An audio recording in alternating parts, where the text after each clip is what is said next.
probably for the next 2 months, we'll be doing a series of conferences, myself and Father Hoops, on Vatican II. The bishop has given us some material on that. He said, I want you to break that up into about 7 or 8 parts, so probably the next 2 months. And so, naturally, since Father Hoops and I will kind of be switching, logically, next week you should have Father Hoops giving the conference, so you can compare. He's much more academic than I am. But in any case, I don't want to keep you for very long, because the idea here is that these will be regular, short talks, because much more is accomplished by doing a little bit consistently over a long period of time than violently. I'm going to have a 9-hour conference Wednesday night, and it's going to be until 4 in the morning, and that one will be super Catholics. No. It's a little bit of effort, repeated over a longer period of time, and that's how really you build. So this is, as I told the people in court, this is a snack, not a 4-course meal with an aperitif and a digestive liquor at the end. It's a snack. And I will try to go as quickly as possible through the material I have here. So what the bishop gave us was a series of articles from, have you heard of CC No? CC No is a theological review. It's Italian, but they publish in English and French, I believe. It's a bunch of sisters in Rome who, their community has always been connected to the SSPX, and they've been very good, and we know the priest who's in charge of them now. They're good sisters. And because they're sisters and they have nothing to do, they go and they study, and several of them have PhDs, and they're pretty smart. As smart as sisters can be, I'd say. But they're good. They're good. They have their stuff together, and they write articles on a number of things, and they have a very good series of articles on Vatican II, which I'm just kind of summarizing. The first part, which is an introduction. So Vatican II is kind of a massive issue to tackle. Oh no, I just realized I'm being recorded here. Very good. Yeah, I was told in advance, but it's always a bit daunting because my mistakes will be there forever. Okay, very good. In any case, it's kind of a massive issue. So there's many aspects. It was an event that occurred over 3 years. Over the span of 3 years, and it involved thousands of personages. You had 2 popes, the first who commenced the council, and then he died, and then you had Paul VI, so John the 23rd, and then Paul VI, and you had thousands of bishops assist at the council. So it's a massive thing, many discussions, many things to pick apart, and we're just trying to summarize this and give you useful tidbits for your own knowledge to kind of confirm you in your position of kind of wanting to hold to integrally Catholic tradition and not having any part with this modernism that has infected the Church. So to kind of begin to talk about the Council more generally in itself, it is good to start by saying, before we even really get into any of the issues contained within the Council, it's important to talk about the status of Vatican II. What I mean is Vatican II a normal Catholic council like the 21 other ecumenical councils we've had in the Church? Because it's a very normal thing for a pope to call all of the bishops together and to discuss the theological issues of the day. Usually what results from those councils is a dogmatic definition or some kind of pronouncement.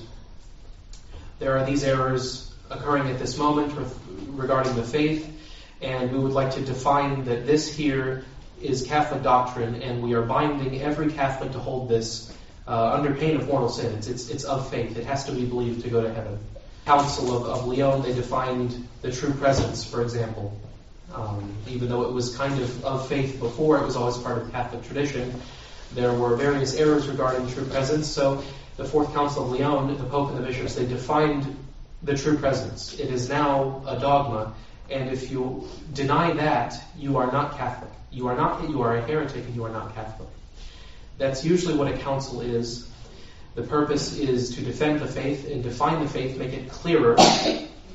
And what's also kind of a necessary condition therein is the authority. The Pope and the bishops speak as the teaching authority of the Church, and they bind you. That's their power, because it's their duty. It's their duty to teach you the faith and to protect the faith. Therefore, they have authority from God Himself to explain the faith and to tell you, this is the faith. And when God says you need to believe in order to go to heaven, you have to believe this. And we have the authority to tell you that this is part of it. That's normally what a council is. The first strange thing we notice about Vatican II is that the Pope and the bishops are talking about a pastoral council. Which, first of all, that's a term that we have not heard before. What is a pastoral council?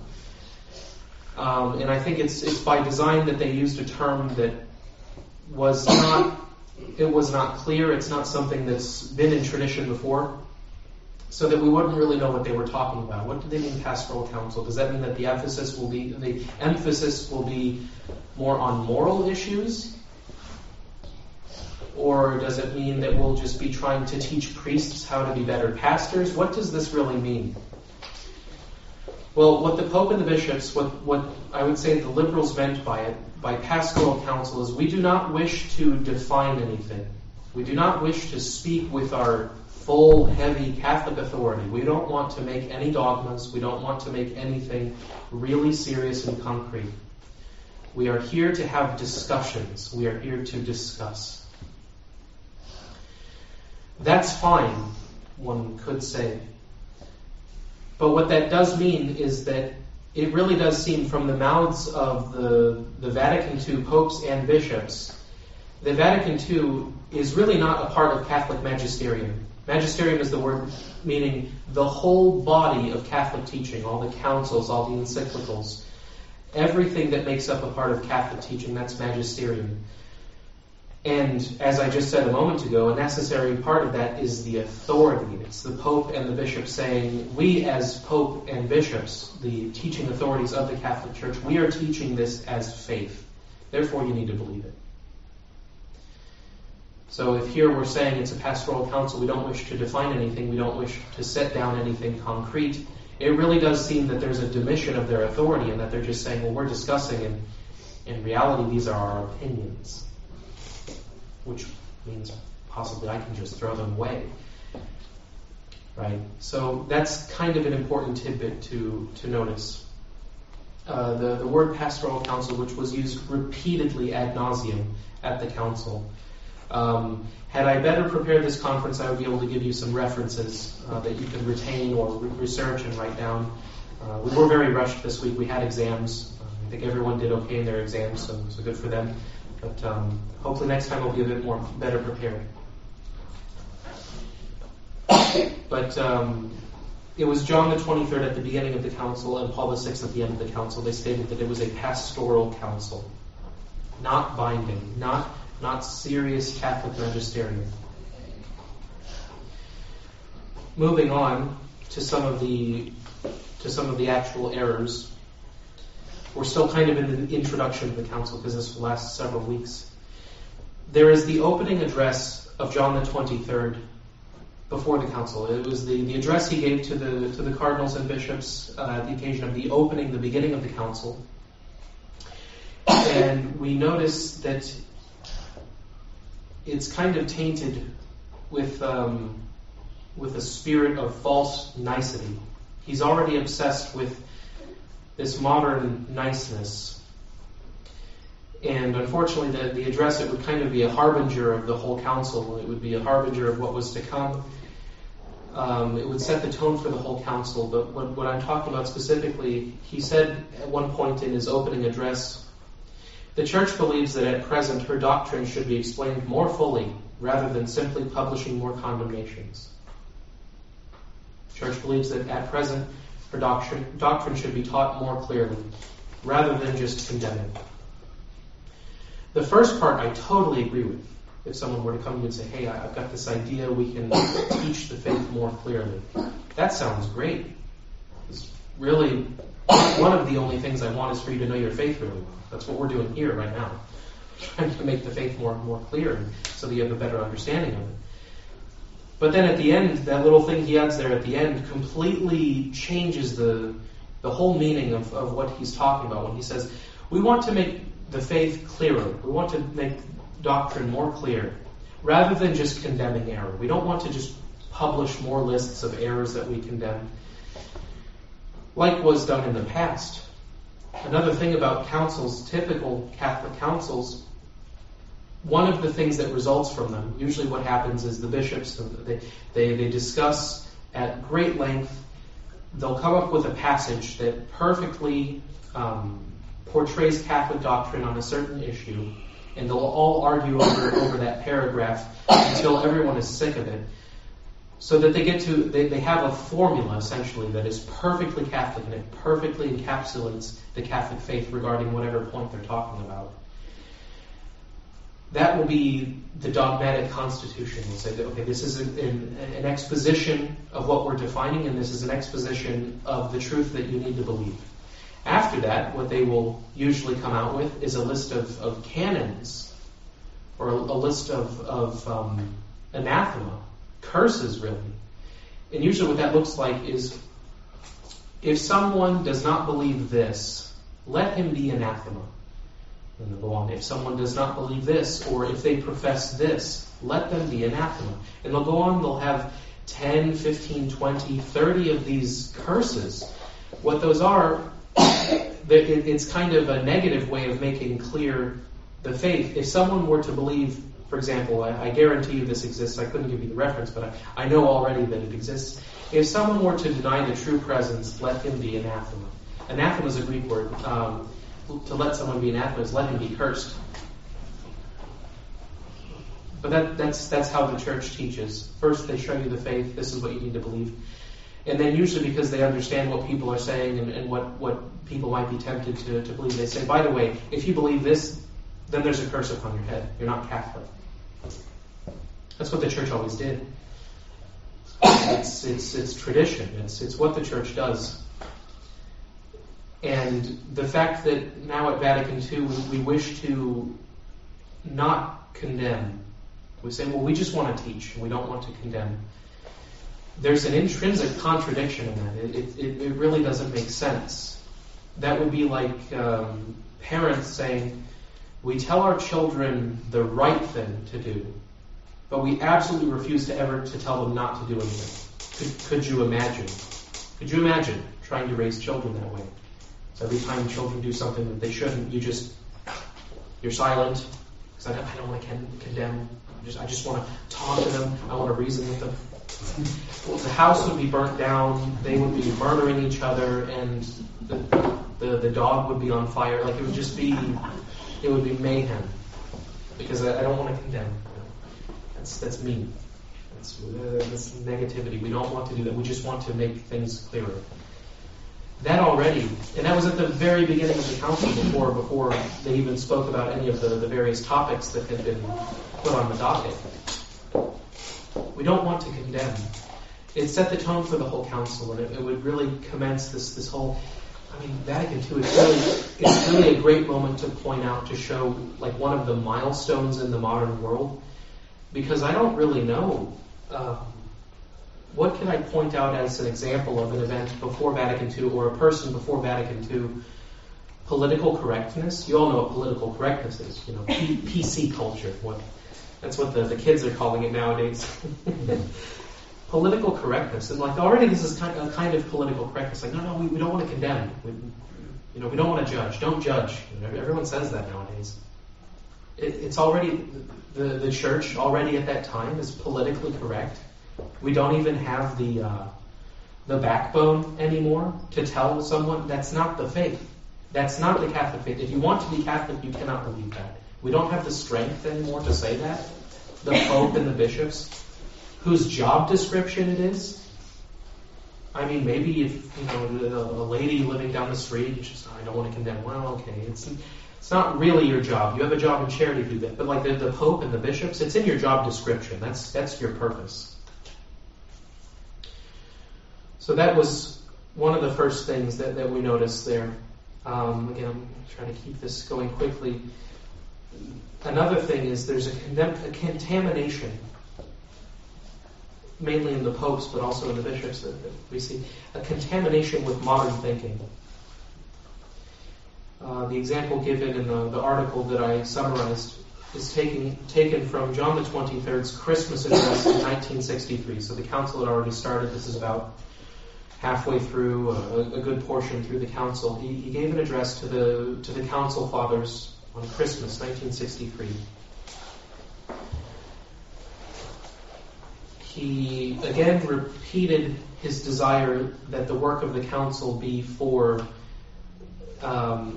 with the aim of making Catholic doctrine more clear. Again, same thing, good goal, one which I can totally get behind. But then he also mentioned this. True doctrine ought to be expressed using the forms of investigation and literary style of modern thinking. Catholic doctrine should now, henceforth, it should be taught and exposed and explained using modern language and modern ideas, modern expressions. That's essentially what that means. This also is completely foreign to Catholicism. There is a Catholic language. There's a way to speak about the faith. And that language is contained in the magisterium. Everything that has been written by the Pope and the bishops' councils about the faith, also by the saints and the church fathers, they have all described the faith. They have all explained it. And the way they explain it is consecrated. The doctrine of the church fathers, that language is often used in councils to describe something and to explain something. And so we find with the faith and with the various truths of the faith, there's formulas that are used over and over again. There's a certain way to talk about the Trinity. Because if you were to use other words, synonyms, but that don't mean exactly the same thing, you'd be a heretic.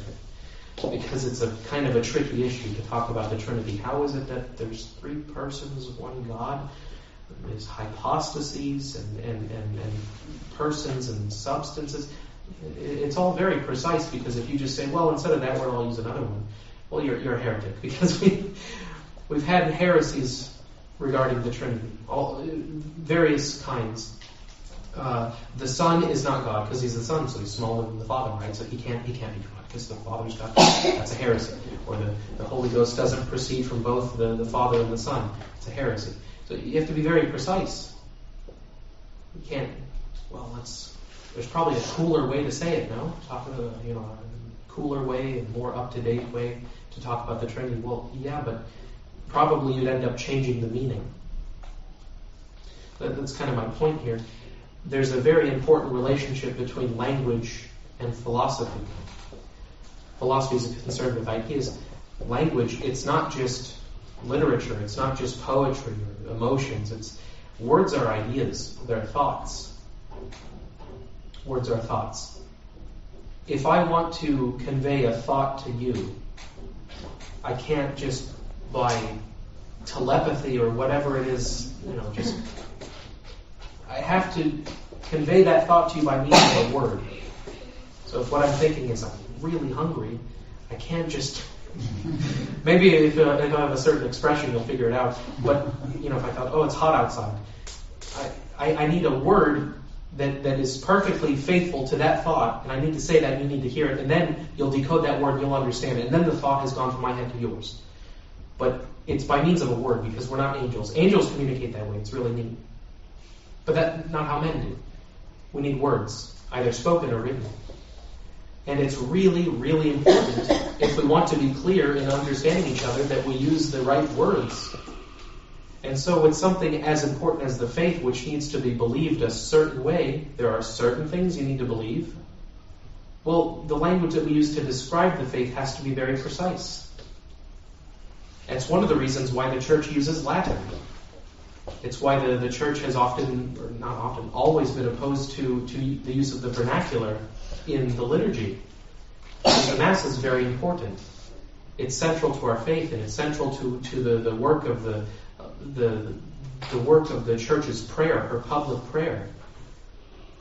And were we to say, well, probably we can just start having Mass in Tagalog or the Papua New Guinea language, or whatever language, English, French, whatever you want. Well, yeah, but languages, they don't really translate perfectly amongst themselves. It's literally impossible to perfectly translate from one language to another, because the words always have slightly different nuances. That's why we have French expressions in English. I'm really getting deja vu right now. Why do we have to say that in another language? Just because there's no English equivalent of that. I'm really having that, that feeling where you feel like you've seen something. No, deja vu, right? Well, it's because they have this thought. So we're against using modern language, not just modern language, but other languages. But in addition, this modern way of thinking. I'll read you a few quotes. There's one of Pius X and there's one of Pius XII who condemn this. So literally you have two popes condemning another. And it's because they've gone off course.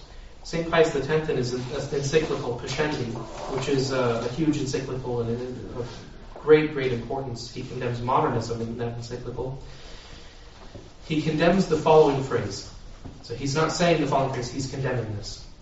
The progress of science demands that the concepts of Christian doctrine about God, creation, and revelation be reformulated according to modern ideas. He condemns that. Just almost exactly what John the 23rd is saying. Because that's modernism. Pius XII in the encyclical Humani Generis, where it's kind of like another Pascendi, where he's condemning modern errors. He says, it is not possible for the categories of modern thinking to be applied to Catholic doctrine. Modern thinking denies a priori the existence of an absolute truth. He goes on to say a number of other things about modern thinking, but there's that one there which I kept because it's absolutely true. Modern thinking, according to modern ideas, there is no absolute truth. That's why people are always saying it's nonsense. You do whatever feels right, okay? What do you mean whatever feels right? I want to do the right thing. Because it's conceivable that what feels right is actually wrong, right? I want to do the right thing. Well, what do you mean the right thing? You can't impose that on other people, man. You can't do that. That's how modern people think. It's because they don't believe in the truth. There is no truth. It's whatever stuff you come up with, that's your truth. And have fun with that. And I have mine. And we'll just coexist, each with our own truth. And there's no objective truth. No, are you kidding me? That's absurd. An objective truth. That's how these people think. That and many other things. So the Pope, he's absolutely right. He's saying that kind of thinking, that cannot exist in the Catholic world. How can you talk about God and redemption, any of these things, if you don't even believe that anything exists outside your own mind? How is that possible? It's impossible. So, when John the 23rd says, it's really important that we basically reformulate the faith according to modern ideas, he's setting the faith up for destruction. And here we are standing 50 years after the council. When you see them saying these things, it's hardly surprising we have the crisis before us that we do. Let's make the faith modern. Let's update it and conform the faith to the modern world and the way the modern world thinks. Well, there you go. And now you have the wreckage that you do. And this is the last thing I'll mention in this talk. There is an obsession with man's natural goodness and his welfare. In one of the council documents, I can't remember which one it is exactly, and I didn't have the reference here. Sorry, I'll have that next time. It talks about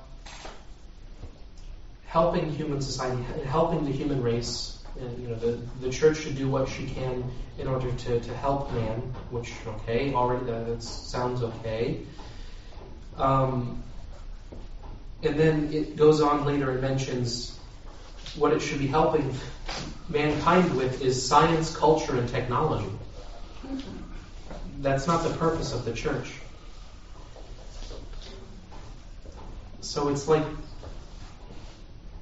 we just decided to have a completely different understanding of the faith. I could ask every one of you and you'd be able to tell me what the purpose of the church is. What's the purpose of our religion? It has nothing to do with science, progress, and technology. Not that we're necessarily against those things. I enjoy having a vehicle instead of a horse and buggy because I can drive up here and I can see all of you, and there's other things we can do. I'm not a fan of the brain implants, the chips. I'm not convinced yet. I'm not sold yet on the brain chips. Vehicles, that's okay. But in any case, that's not my job. I'm not out here to help society progress and become more advanced and more sleek. 5G, and let's get out that 6G. We can make it happen. Let's go. That's not our purpose. It's not the purpose of the church. There's also a spirit of naturalism, an understanding of human nature which is totally different from what we've always had. Vatican II is totally convinced that man and mankind is fundamentally good. Man's nature is fundamentally good. So they have the whole document, which you may have heard of, called Dignitatis Humanae, which is precisely talking about that human dignity, the dignity of the man and his goodness. And the whole council is infected with this idea, which is naturalism. It's a Freemasonic idea that mankind, there's a natural goodness. If you take groups of people, and you put them in a room, you lock the door, and you walk away for a couple of 100 years, and then you come back, you open the door, what's going on in there? There's peace and harmony and parties and biscuits, and it's wonderful. No, they're going to war with each other, and there's political domination. That's men. That's what we do. It's like there was a kind of unspoken denial of original sin. Talking about man's goodness. No, we're infected with original sin, and so unfortunately, we always tend toward that which is evil. And have you forgotten, your bishops, have you forgotten what the solution to original sin is? It's our faith. It's our faith which lifts us out of the mud. It's not just believing man is good. So when they talk about education, and the ideas are perfectly consonant with what you hear like on the news and in society with regard to education. This idea that we shouldn't impose upon children when educating them, because they're naturally good and they'll naturally figure things out. And so the work of education is just like kind of leading the child to make their own discoveries. You're not forcing them to believe, memorize this and study this, and I'm going to test you on this. No, you just make your own discoveries, and the professor's just there to like guide you, and but not there to push you along. And I'm sorry, but look at the state of education today. Look at the state of the youth today. Are they knowledgeable? Do they respect their elders? Do they have, for that matter, any respect whatsoever for anything older than something 15 minutes old? I mean, all they know is TikTok and all that stuff. Did they have any respect or any kind of reverence, like, they revere history and any events? No, not at all. And, to kind of go by an extreme example, a child, and there's many cases of this actually, you can find them on the internet, children who, from different circumstances or for one reason or another, they've been extremely neglected, in fact, like totally neglected, they become feral animals. They literally become wild animals. Like children that floating between like one or two households, and it's not clear who takes care of them, and they just start living off the street. They become really animals. Or even there's been a few cases of children that have been adopted by animals because they were camping and they got lost. And I think there was a girl who literally was raised by wolves, literally. And she was an animal, and she died at the age of 19 from all these health problems. And that's where was the human dignity? Why didn't she just stand up and say, I'm going to teach these wolves poetry, and we'll start philosophizing? No, we are constantly waging a combat against our nature, which was given to us by Adam. And Adam, he sinned, and he passed down a nature that was infected with sin. But in any case, I'll end there. I've been going on for long enough.